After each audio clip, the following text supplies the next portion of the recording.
The avoidant has spent their entire relational life surrounded by people who pursue them, who try to understand their withdrawal, who explain repeatedly why their patterns hurt, who accommodate their limitations while hoping for change. These responses, while understandable, generate nothing resembling genuine respect from the avoidant. Pursuit confirms the avoidant's unconscious belief that others are needy and dependent.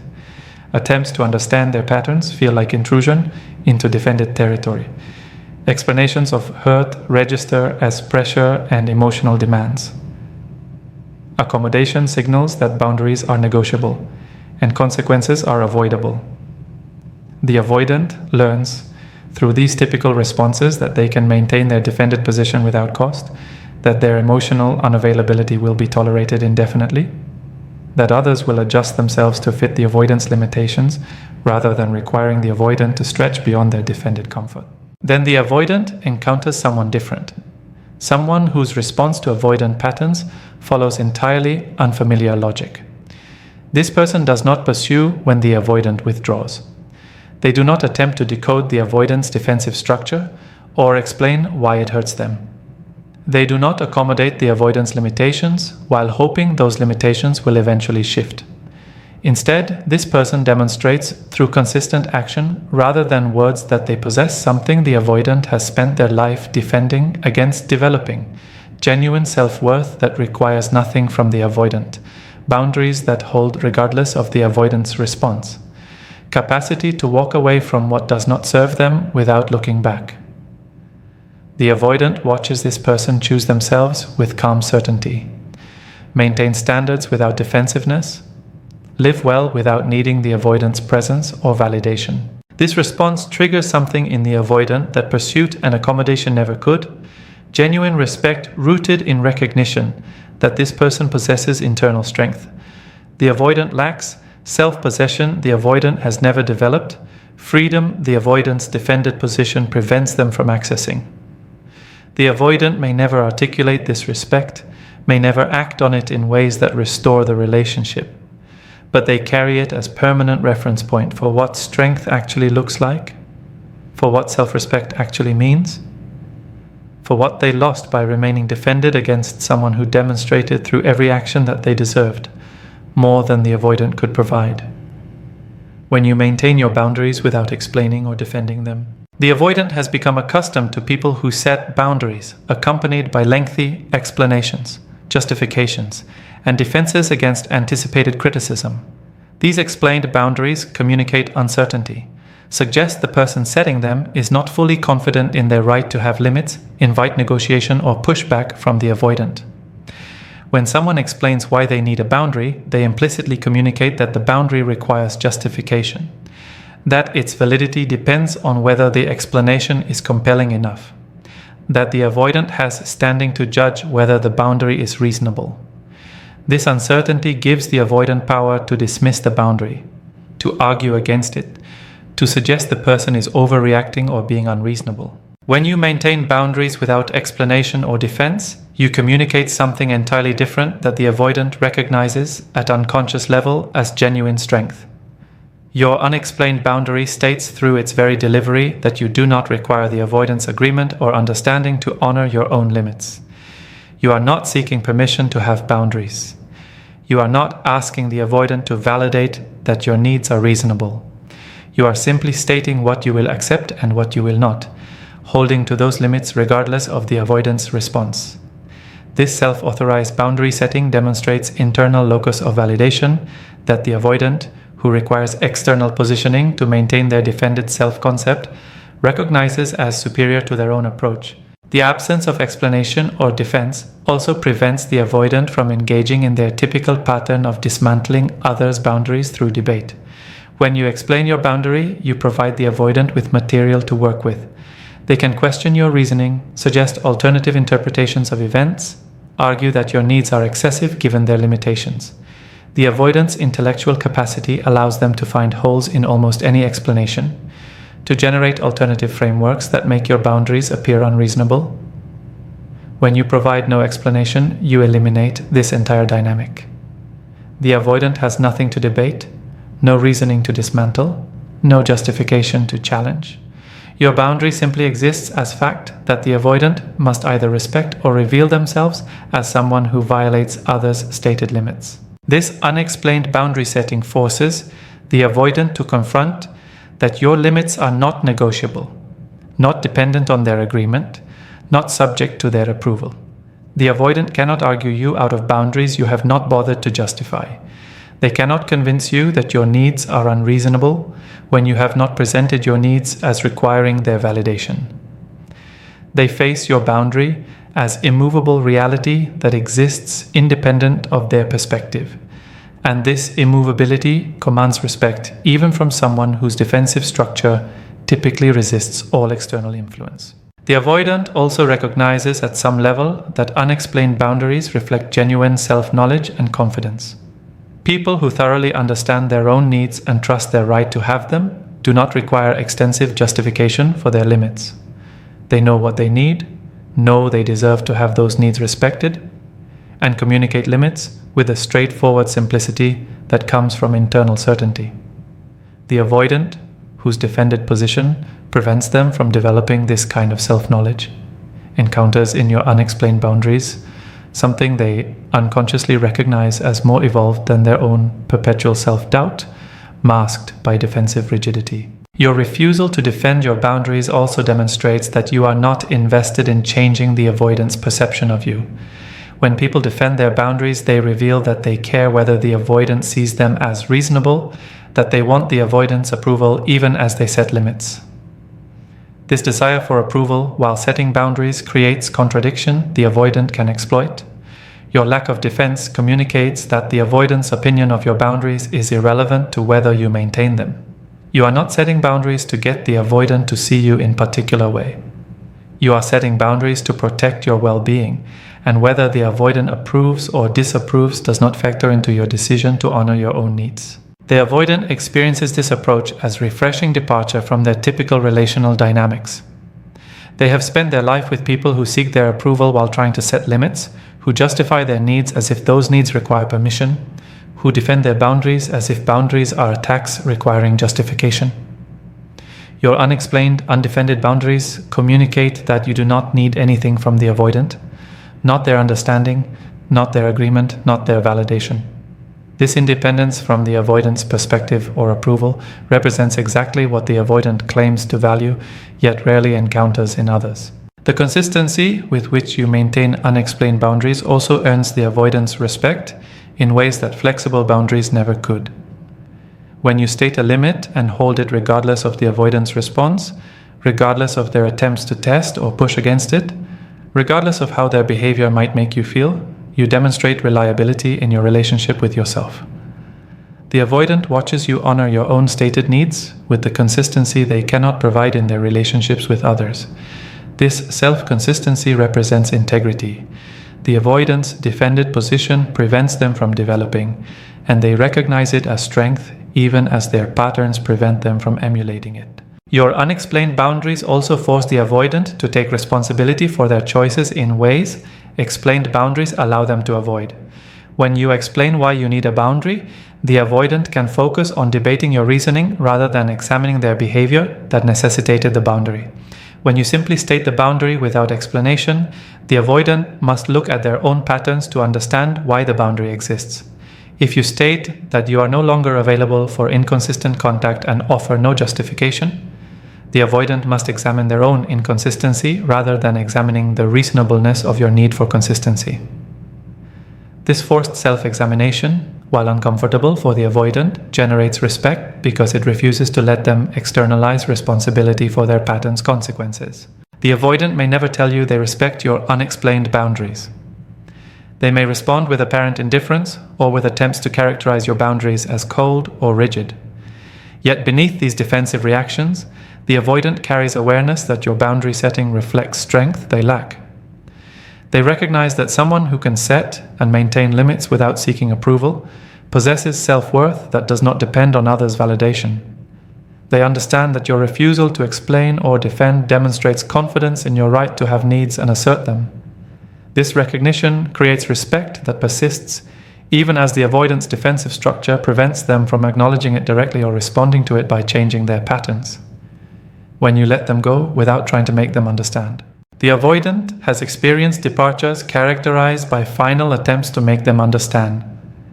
Lengthy conversations explaining how their patterns hurt, detailed letters outlining what went wrong, emotional appeals trying to help them see what they are losing. These understanding-focused departures communicate that the person leaving still invests significant energy in the avoidance perspective, still hopes that proper explanation will create the insight that leads to change, still orients toward the avoidant's internal experience rather than toward their own well-being. The avoidant experiences these attempts to generate understanding as final expressions of neediness, as evidence that the person cannot fully release them, as confirmation that even in leaving the person, remains focused on the avoidant rather than on themselves. When you let them go without trying to make them understand, you demonstrate complete emotional release that the avoidant recognizes as rare and powerful. You are not leaving while simultaneously trying to remain connected through the project of helping them understand their patterns. You are not maintaining psychological entanglement by making your departure contingent on whether they finally grasp what they did wrong. You are simply leaving, redirecting your energy entirely away from them and toward your own life, releasing them so thoroughly that whether they understand or not becomes irrelevant to your forward movement. This complete release represents emotional maturity the avoidant has never witnessed in their departures from others. The absence of attempts to generate understanding also communicates that you have moved beyond hope that insight will create change in them. When people try to make the avoidant understand, they reveal that they still believe. Understanding will lead to transformation. That if the avoidant could just fully grasp their patterns, they would choose differently. Your decision to leave without this final attempt at understanding demonstrates that you have released not just the avoidant, but also your hope that they will change. You are no longer invested in their development, no longer concerned with whether they learn from this experience, no longer orienting toward their growth or healing. You have genuinely moved beyond them in ways that trying to make them understand would contradict. This approach forces the avoidant to sit with their patterns without the distraction of managing someone else's attempt to help them see clearly. When people try to make the avoidant understand, the avoidant can focus all their energy on defending against the understanding being offered, on arguing with the characterization of their behavior, on resisting the insight being pushed toward them. Your departure without this attempt eliminates the distraction. The avoidant cannot argue against understanding you are not trying to create. They cannot defend against insight you are not trying to generate. They sit alone with their patterns, with the fact of your departure, with the absence of your continued investment, even in helping them understand why you left. The avoidant experiences this as more destabilizing than departures, accompanied by understanding attempts, because it highlights the finality of your release. When people try to make them understand, the avoidant recognizes that those people remain psychologically connected, still caring deeply enough to invest in the avoidant's comprehension of what occurred. Your lack of this attempt communicates that you have genuinely stopped caring whether they understand, that their internal experience of the relationship's end is no longer your concern, that you have released them so completely that even their understanding or lack thereof does not matter to you. This complete indifference to their perspective represents rejection more profound than angry explanations or hurt accusations ever could. The respect intensifies as time passes and the avoidant realizes you never returned to try to make them understand, never reached out to explain further, never attempted to re-establish connection under guise of helping them see what they lost. Your sustained absence and complete lack of understanding attempts confirms that your release was genuine rather than strategic, that you truly moved beyond them rather than hoping your departure would motivate their pursuit. The avoidant faces that they encountered someone strong enough to fully let them go, and this strength commands respect that efforts to make them understand never could have generated. When you live well without needing their validation or return. The avoidant has encountered countless people who claim to have moved on yet demonstrate through subtle behaviors that they remain emotionally tethered. These people date new partners while making sure the avoidant knows about it, achieve successes while ensuring the information reaches the avoidant, build new lives while leaving channels open for the avoidant to observe or re-enter. The avoidant recognizes these patterns as continued attachment disguised as moving on, as strategies to make the avoidant miss them or regret losing them. These performances of moving on generate no genuine respect, because the avoidant understands they are performances, that beneath the appearance of thriving lies hope that the avoidant will notice and return. When you live well, without needing their validation or return, you demonstrate something entirely different that penetrates the avoidant's defended awareness. You are not performing wellness for their benefit. You are not strategically displaying your thriving to make them regret their patterns. You are genuinely invested in your own life with such complete focus that whether the avoidant observes, approves, or regrets becomes irrelevant to your experience. This authentic living, untethered from the avoidant's awareness or response, represents freedom the avoidant claims to value yet rarely witnesses in people who were once attached to them. The avoidant recognizes authentic thriving through its lack of performance quality. When people perform moving on, their actions carry slight desperation, subtle attention to whether the avoidant is witnessing, underlying hope that the display will generate desired response. Your genuine wellness lacks these qualities entirely. You pursue interests because they fulfill you, not because you want the avoidant to see you as fulfilled. You build relationships because they enrich your life, not because you want the avoidant to know you have replaced them. You experience joy because your life generates joy, not because you are trying to prove to the avoidant that you are fine without them. This authenticity registers in the avoidant's awareness, even when they cannot articulate what makes your thriving feel different from others' performed recovery. Your genuine wellness also demonstrates that the avoidant was not as essential to your life as their defended ego required them to believe. The avoidant's self-concept has incorporated belief that people who are close to them will struggle significantly after loss of the avoidant's presence, that the void the avoidant leaves cannot be easily filled, that their unavailability was preferable to their complete absence. Your visible thriving challenges this belief. You demonstrate that life without the avoidant is not diminished but rather enhanced, that removing their inconsistent presence created space for consistent wellness, that their absence allowed you to flourish in ways their defended distance prevented. This recognition deflates the avoidant's grandiose belief in their own importance, while simultaneously generating respect for your capacity to thrive independently. The avoidant also recognizes that your wellness reflects self-sufficiency they claim to value, but have never genuinely developed themselves. The avoidant's defended independence is reactive rather than authentic, existing primarily as protection against vulnerability rather than as genuine capacity for autonomous flourishing. Your thriving demonstrates actual self-sufficiency, the ability to generate your own satisfaction, to create meaningful life independent of romantic partnership, to maintain emotional stability without requiring another person's presence or validation. The avoidant sees in your genuine wellness what their defended position was supposed to provide, but never actually did. Real independence rooted in internal resources rather than defensive protection against depending on others. Your lack of need for their validation or return also eliminates the avoidant's unconscious hope that they maintain significance in your emotional world.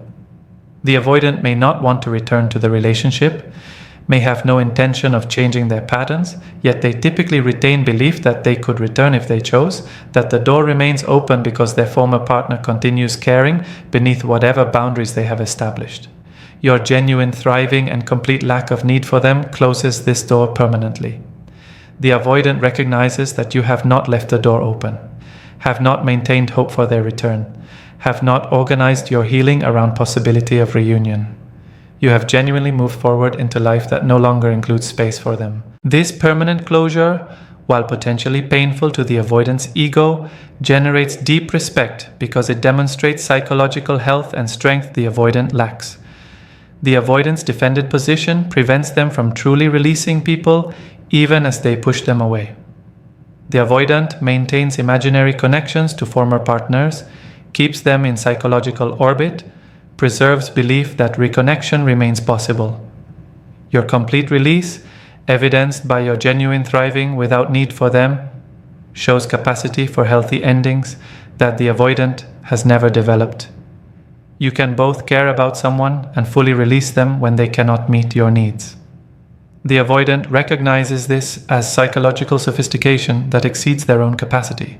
Your visible wellness also serves as mirror reflecting what the avoidant sacrificed through their defensive patterns. The avoidant observes you building rich, satisfying life and recognizes that this could have been life you built together had they possessed capacity for genuine presence. Your thriving highlights the opportunity cost of their emotional unavailability in concrete terms. The avoidant sees not just abstract concept of what they lost, but actual manifestation of life that was available to them, but their defended position prevented them from accessing. This visible demonstration of what they sacrificed generates respect mixed with regret that no explanation or conversation could have created. The respect intensifies as the avoidant recognizes that your wellness does not diminish even when circumstances become difficult. The avoidant may unconsciously hope that challenges will reveal your thriving as superficial, that difficulty will expose continued attachment to them, that adversity will drive you to reach out for support you once sought from them. When you navigate challenges with the same self-sufficiency you demonstrate during positive times, when you build support systems that do not include them, when you handle difficulty without needing them, the avoidant must acknowledge that your wellness is fundamental rather than circumstantial. You have genuinely developed internal resources and external connections that make their presence unnecessary rather than simply pretending to be fine while secretly hoping for their return. Your complete lack of need for their validation or return also communicates that you have processed the relationship and integrated it as completed chapter rather than ongoing story. The avoidant recognizes that you are not stuck in the past, not organizing your present around what the relationship was or could have been, not maintaining hope or bitterness that would indicate continued psychological entanglement. You have done the internal work to release them fully, to accept what occurred, to extract whatever learning was available, and to move forward without needing them to validate your experience or participate in your continued journey. This psychological completion represents emotional maturity that generates respect even from someone whose defensive structure prevents them from achieving similar resolution. When you match their energy instead of pursuing their potential, the avoidant has built their relational approach around others, compensating for their limited investment, around partners doing emotional labor for two people, around others pursuing while the avoidant withdraws.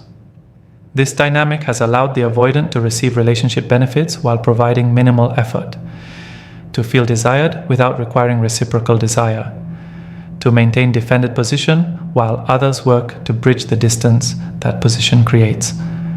The avoidant has learned that their withdrawal typically generates increased pursuit from partners who interpret distance as challenge to overcome, who invest more heavily to prove their worth, who mistake the avoidant's unavailability for depth requiring persistent effort to access. When you match their energy instead of pursuing their potential, you disrupt the entire dynamic the avoidant has organized their relational life around. The avoidant offers minimal emotional investment, and you offer equivalent minimalism. The avoidant creates distance, and you maintain that distance rather than attempting to close it. The avoidant withdraws, and you allow the withdrawal to stand without pursuit. This matching eliminates the compensatory effort the avoidant has relied upon, forcing them to experience relationship at the actual level of investment they provide rather than at the elevated level others create through their excessive effort. This energy matching communicates something the avoidant rarely encounters: that you are responding to their actual behavior rather than to their potential, to what they demonstrate consistently rather than to what they could theoretically become. The avoidant is accustomed to people who relate to them based on intermittent glimpses of capacity the avoidant displays during moments when their defenses temporarily lower. These people invest heavily based on potential they perceive, hoping that sufficient investment will help the avoidant consistently access the capacity they demonstrate occasionally. Your matching of their actual energy announces that you are not investing based on potential, but rather responding proportionally to what they consistently provide. The avoidant experiences this matching as both uncomfortable and deeply respecting.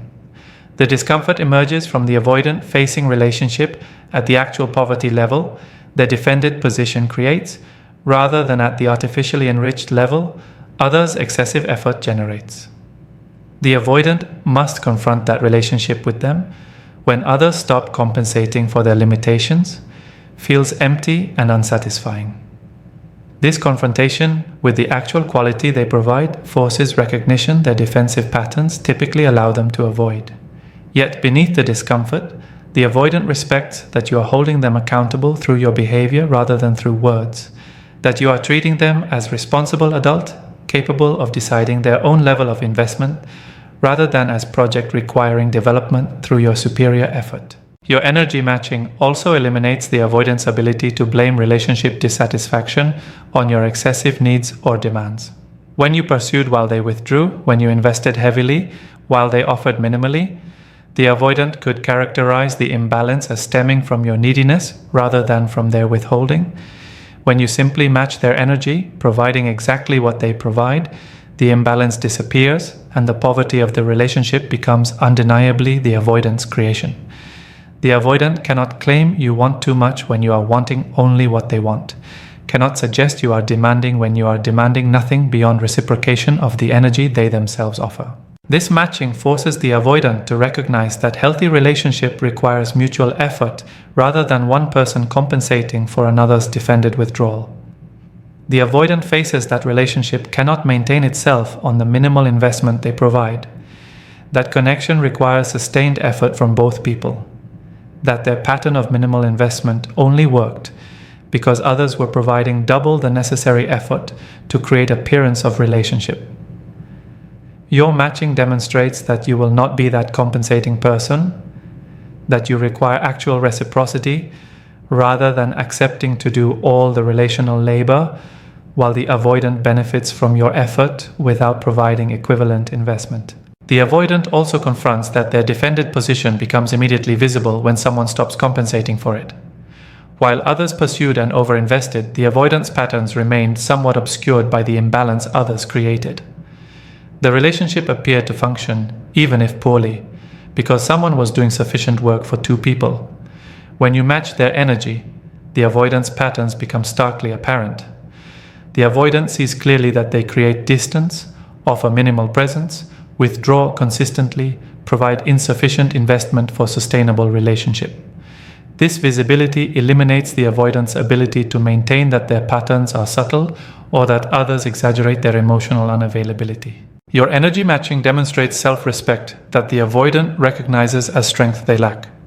You are refusing to overfunction in relationship, declining to sacrifice your needs to accommodate theirs, maintaining boundaries around your own investment that mirror the boundaries they maintain around theirs.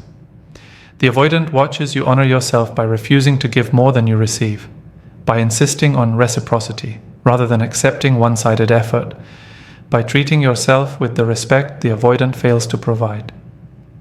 This self-honoring behavior models what the avoidant has never learned. That self-respect includes refusing to participate in dynamics that require your depletion to maintain someone else's defended comfort. The respect your energy matching generates stems from the avoidant recognizing that you possess clear sense of your worth and refuse to accept less than reciprocal investment. The avoidant has encountered many people who claim to know their worth, yet demonstrated through their behavior that they would accept minimal investment, that they would overfunction to maintain relationship, that they would pursue despite receiving little in return. Your matching of energy, rather than pursuing potential, proves that your stated standards match your actual boundaries, that you will not betray yourself to maintain connection with someone who will not invest equivalently. The avoidant respects this integrity even as their defensive structure prevents them from meeting the standard of reciprocity you require.